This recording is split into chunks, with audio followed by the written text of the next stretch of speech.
When you sign in, you are taken to the search page. Here, you can do an immediate search of the list of unclaimed legacies using any surname. Try typing in your own surname and click Search. The results are delivered to the page showing exact matches to that surname and, marked in orange, phonetically similar names. It is known that spellings of names can change over time, so this is worth considering.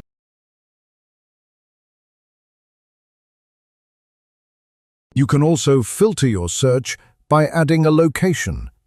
This will show all of the names on the list that passed away while living in that area.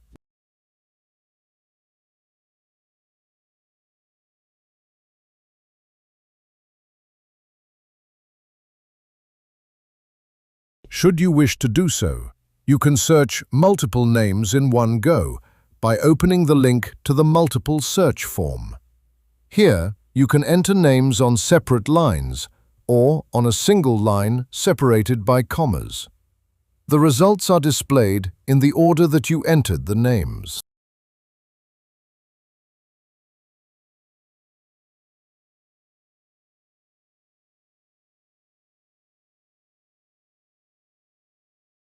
Another feature of the search page allows you to add a name to your watch list.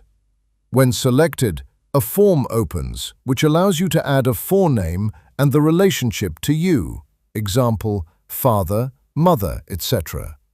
This name will then be added to your watch list and will help to create your family tree in the application.